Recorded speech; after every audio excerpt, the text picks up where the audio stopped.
Back to work again, yes. I'm so tired. So, in my 3 days off, I feel like, I don't know, I'm still tired for some reason, yes.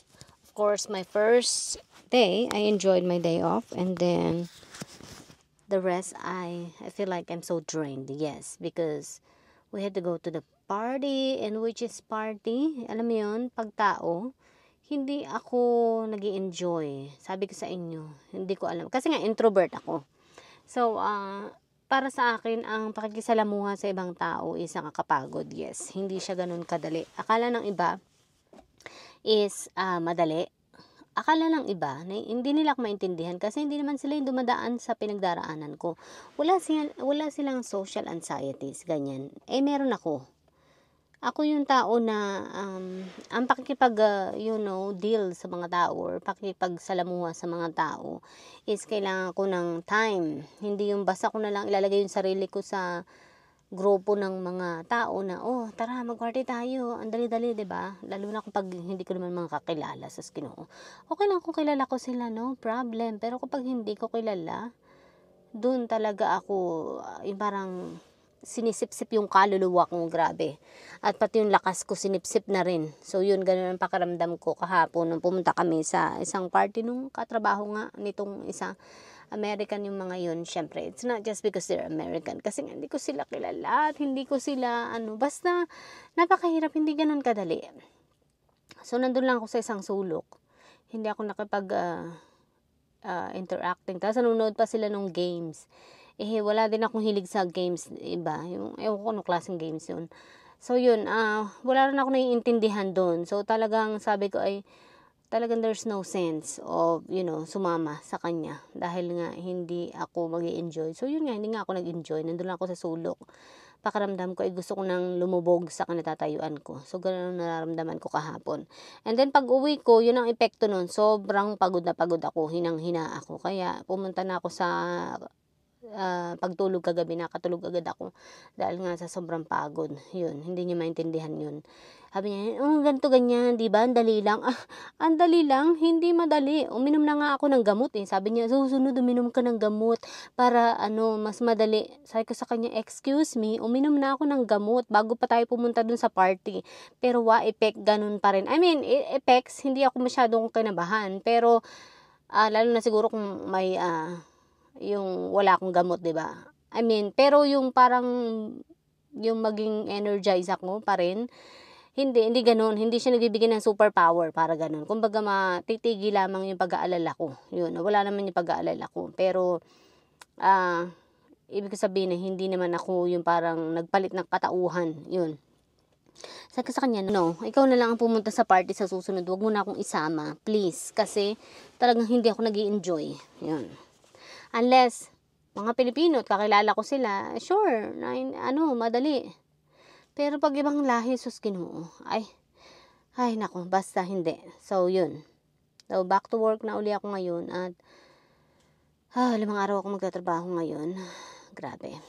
And, yes, 9:20 na pala. Nako, alis na ako, wala na akong oras.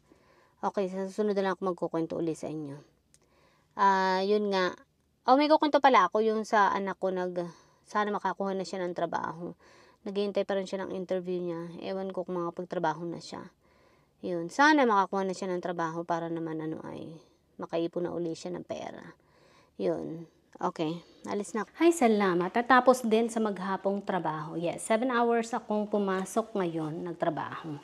Yes, I still like my job, Kahit ang trabaho ko ay medyo stress minsan, pero wala namang trabaho hindi nakaka-stress, But I mean, compare naman yung stress na binibigay sa ako nung ospital noon is, mas gusto ko yung stress na dito. Madali lang ang trabaho ko kung tutuusin. Yes. Ang nakakapagod lang talaga minsan is yung sarili mo. Char. No. Yung sarili, yes, minsan nakakapagod din. Lalo na pag umaatake yung anxiety, yes. Nakakapagod. Hindi pirong kalaban ng anxieties. And hindi maintindihan ng iba, ng halos marami, kung ano yung anxieties. Yes, sobrang hirap. Every month lang naman, yes. Every month ko lang naman siyang pinagdaraanan. Yung pakiramdam na parang, galit na galit ka talaga kung kani-kanino, inis-inis ka sa kung kani-kanino, ang dali mong mairita, ang dali-dali mong bumigay sa inis. Konting ano lang nila is inis na inis ka na. Tapos, idagdag pa yung problema sa Pilipinas, alam mo yon, yung biglang magsasabi sa iyo na, ate, wala na daw kaming panggastos, ate, basta daw ang panggastos ni nanay, ate, oh my God, like, oh my God, seriously? Mga adult na kayo, pero bakit kailangan intindihin ko pa rin kayo? Alam mo yun, yung ganong pangyayari, doon ako mas lalong ina-attack yung anxieties. But, ayoko magpatalo sa aking anxieties, yes. Ang kailangan ko na lang is ibahin ang aking, anong tawag doon? Mga isipin sa ganong bagay. Yes, okay. So, ngayon ay nandito na ako sa bahay. Medyo nilinis ko yung kotse kasi merong mga stain. Hindi ko alam kung saan galing. Parang sa tubig yan.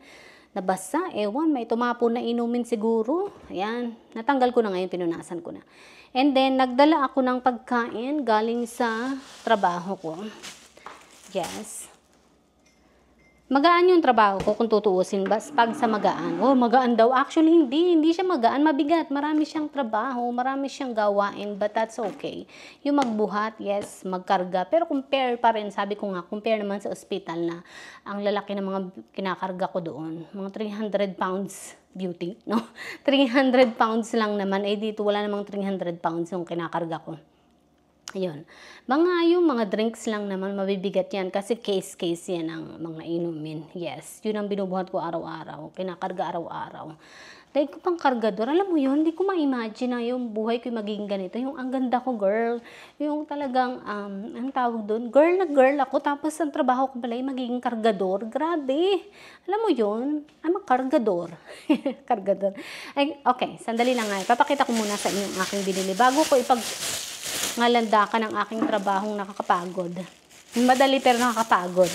Anyways, bumili ako ng sale siya. Yes, Tornado at Roller Bikes. Ayan ang itsura niya. Ewan ko kung nakikita mo siya. Hindi ko may papakita pala sa inyo. Basta ganyan ang itsura, oh. Roller Bikes ang tawag niyan. 99 cents na lang siya, kaya binili ko. Ang isa. Yes. Dati siyang $2 ang isa. And then, ito naman yung isa, Tornadoes. Yes, may kakainin ko. Ito ay pepperoni. Yes. Pasalubong ko sa anak ko. Well, para na rin sa amin. Yes, kakainin namin. Pero wala siya ngayon kasi parang umalis yata sila. Anyways, ito na nga, sandali lang. Alam mo yung sa hinagap, sa panaginip, hindi pumasok sa isip ko na ako, yung ganda kong babae, na ang dapat na ang trabaho ko, ako isang model. Wow. Ako isang yung palaging maganda, palaging maayos pa rin naman. Pero hindi ganitong, ang suot ganito, yes. Pero, I realize in life na trabaho is trabaho, Kung saan ka kikita ng pera, kung saan ka makaka-income ng pera, is dun ka. Kumbaga, hindi pa rin ito yung trabaho na gusto ko talaga, yung dream job na gusto ko. Dahil ang dream job talaga na gusto ko is yung sumasahod ako ng 3 million a day. Kaso walang ganoon, be. Hindi pa ako malaki Ray, ganyan. Kailangan ko makuha yung diskarte ni Kiray para kumita ako ng 3 million a day. Yes. Pero, alam mo yun, hindi ko alam kung anong ginagawa niya. Hindi ko magawa. Yes. But that's okay. Yung trabaho ko right now, maghintay muna ako kasi hindi naman ako naghihirap pa. Afford pa rin naman ako. Kumbaga na-stress lang talaga ako kapag, yun nga, sabi ko nga na ang daming pasaring dun sa Pilipinas. Wala, nakakasama lang ng loob na ikaw, lumaki ka na independent, lumaki ka na lahat ng gusto mo, lahat ng mga bagay na gusto mo sa buhay mo, ipinoprovide mo para sa sarili mo. Alam mo yun? Tapos, kabaligtaran ng nanay ko, ng mga kapatid ko, na feeling nila, ATM lamang ako, nawi-withdraw na lang sila sa akin. Pag kailangan nila ng pera, doon ako naiinis. So, doon ako lalong inaatake nga ng aking anxieties, yun. Sana, yun nga, kaya ito masasabi ko sa mga kabataan, kung mag-aanak kayo, please, make sure handa kayo sa buhay ninyo, handa kayo sa mga magiging desisyon nyo sa buhay, para hindi naman kami kawawang mga anak. Kasi, lalo pa yung sitwasyon ko mahirap kasi magkaroon ka ng magulang na yung parang walang kakayanan para buhayin yung sarili niya. So, ang hirap. Hindi lang yun, meron din naman ako mga kapatid na ganun din, na parang hindi rin nila iniisip yung mangyayari sa kanila sa bukas. Yung kapatid kong isang lalaki na, yung bunso namin na parang, kontento na sa buhay na walang trabaho. Kontento na sa buhay niya na kung magkatrabaho man, sumahod lang ng 2,500, sapat na. Hello, hindi yun sapat, 2,500. Kung gusto mo mabigyan ng magandang buhay yung mga magulang mo, 2,500 is not enough. Kailangan mong gumawa ng paraan. Isang buwan, 2,500. Magkano ang kuryente nyo, tubig nyo, pagkain nyo. Tapos, mga feeling mayayaman pa yung mga yan. Naka-bottled water pa yung mga yan, ha? Sus, Ginoo, samantalang ako ay umiinom ng tubig mula sa gripo. Pero naka-filter naman, kumbaga. Pero kahit na, it doesn't make any sense, Hindi ko alam kung hindi ba sila nag-iisip, hindi ba sila gumagamit ng math sa buhay nila, na ang sinasahod na 2,500 ay hindi sapat. Na hindi ka dapat maging, basta, so ako kasi, magulang na din ako syempre, na ngayon, yung anak ko is 19 years old na. And in my mind, never talaga, ayoko na umasa ako sa anak ko kasi mahirap yung ganong sitwasyon. Hindi ko talaga ipaparana sa anak ko yung, alam mo yung pinagdaraanan ko ngayon na may magulang ako na nasa Pilipinas na yung parang hindi makapamuhay ng hindi nakaasa sa mga anak. Ngayon nga, grabe, napakahirap ng ganong buhay. Pero kontento siya ng ganong buhay. Hindi ko maintindihan kung bakit. Hindi ako po pwede ng ganon. Naiinis ako kasi, sabi ko nga, hindi yun ipinrovide ng nanay ko sa amin. Buong buhay namin. Wala. Kailangan naming matuto ng mula sa amin. Nung matuto na kaming huminga ng sa amin, yun na, nabuhay na kami ng sa amin. Hindi naman ako madamot na anak. Actually, nagbibigay naman ako, hindi mo ako kailangang hingan. Monthly, tuloy ang padala ko sa magulang ko. Hindi ako pumapalya. Ayoko lang nang ipapaalala pa sa akin na parang nakalimutan ko na magpapadala ako. Alam ko kung kailan ako magpapadala. Dahil may boundaries akong nakalaan para sa sarili ko. Naglalagay ako or naglalaan ako ng boundaries para sa sarili ko. Kasi ayokong makaramdam ng parang nasasakal ako sa sitwasyon ng buhay. Kaya sabi ko nga, kapag kayo mag-aanak, make sure kaya nyo ang buhay. Maging responsable kayo sa mga buhay ninyo. Huwag kayong maging, yung parang makontento na umasa lamang sa ibang tao, umasa sa mga anak. Kasi mahirap yun. Kasi hindi mo alam yung pinagdaraanan ng anak mo. Mamaya yung anak mo nagsasuffer pala ng anxieties, kagaya ko. Sobrang hirap noon para sa akin. Dahil sabi ko nga, lumaki ako na lahat ng bagay sa buhay ko ay ako ang nagpo-provide noon. Dahil hindi nga yung nagawa ng nanay ko sa amin, di ba? Pero ako, hindi ako kahit kailan umasa sa kanila. Kapag nangangailangan ako ng pera, kailangan ko sa sarili ko, hindi ko ilalapit sa kanila na, Nay, kailangan ko ng pera, wala na akong panggastos. Wala, never akong ganun. Never, as in. So, elementary pa lang ako, malis na ako sa amin. At talagang nakita ko yun sa kanya na ganun yung naging buhay niya. Ayoko na dumaan ako sa ganung posisyon ng buhay. Sabi ko, ayoko, hindi ko gagawin yun. Hindi ko gagawin yun sa magiging anak ko. Hindi ko yun gagawin sa sarili ko. Magtatrabaho ako, magsusumikap ako para magkaroon ako ng sarili kong pera para hindi ako nakaasa sa ibang tao. Hindi ko pahihirapan ang anak ko or ang mga tao sa paligid ko. Magtatrabaho ako, kikita ko ng pera ko.